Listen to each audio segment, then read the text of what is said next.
You asked and you asked, and now your asking has become regular.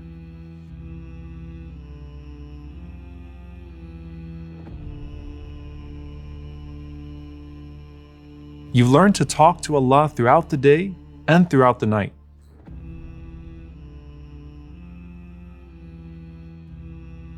But while you're enjoying your new closeness with Allah, you're still wondering how the answer to your prayers is going to unfold. You have crucial decisions ahead. Career decisions, family decisions, life decisions. And you and everyone you love is praying for you to get it right. Imam an-Nawawi rahimahullah said, no person ever regrets istikharah, which is to seek consultation from righteous people, and istikharah, which is a prayer for guidance from your generous Lord. And with big moments ahead, and your du'as for the means to all fall into place, you now await the results of your prayer.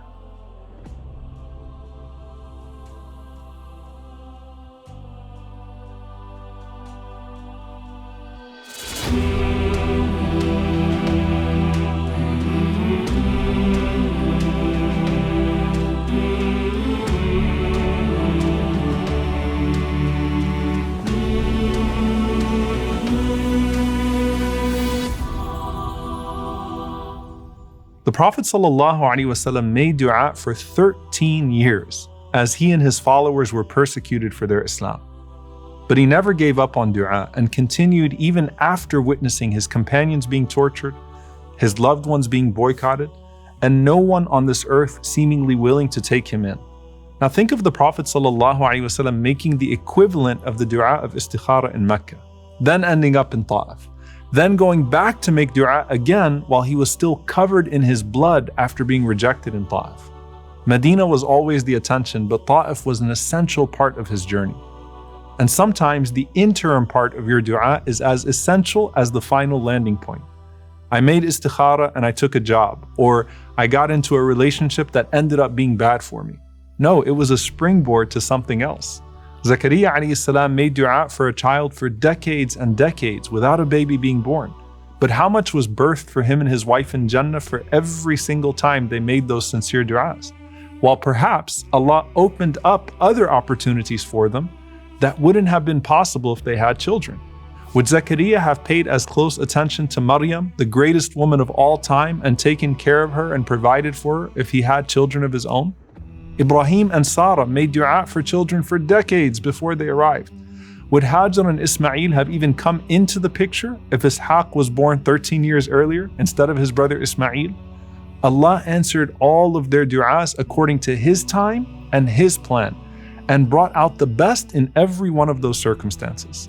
The Prophet ﷺ wanted his home in Mecca to embrace him right away, but he was gifted with Medina, an entire city of his own. The dua of istikharah is asking Allah to place you where it's best for your dunya and akhirah at that particular juncture. The problem is when we get stuck in the middle of the istikharah and not the place that Allah subhanahu wa ta'ala intends us to eventually arrive. And at that point, we can get irritated. So when someone says, I made the dua of istikharah, and then I married this person who turned out to be terrible, or I got this job that turned out to be miserable. So where was the good in all of that? Well, in your istikharah, you're asking Allah for what's good in the akhirah and the dunya. And sometimes those things are going to be in conflict at the particular time that you're asking. And sometimes the same istikharah is going to give you different results based upon where you're at in your journey.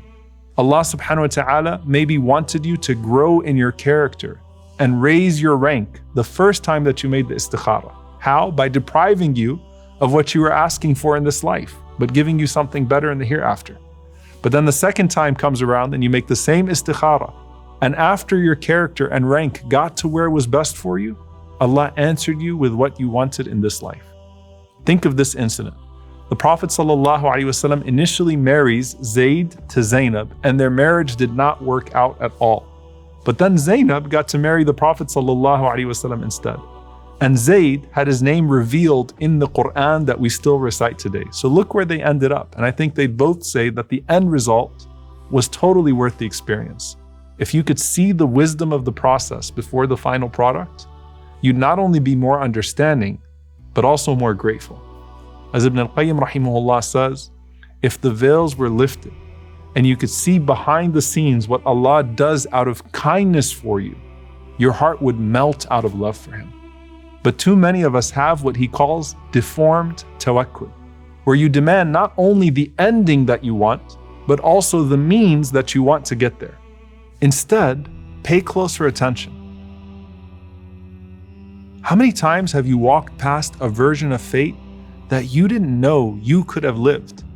How many examples has Allah put in your life of people that seem identical to you, but are placed upon divergent paths? That could have been you. And had it been you, it would have been better for you. Because whatever state leads your heart back to Allah is the best one for you at any given time.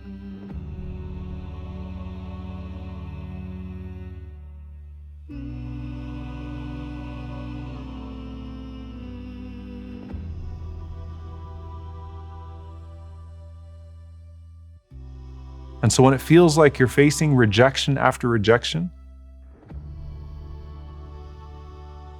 but that's what keeps pushing you back to Allah over and over again, then maybe that was the whole point of the rejection in the first place. As Sufyan ibn Uyayna said, what the servant hates is better for him than what he loves, because what he hates will cause him to increase in his dua, and what he loves will distract him from dua.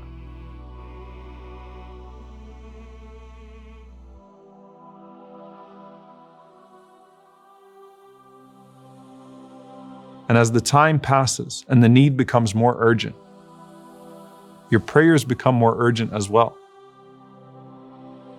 The more those tears start to flow from your eyes, you start to call out to Allah by names you didn't even know before.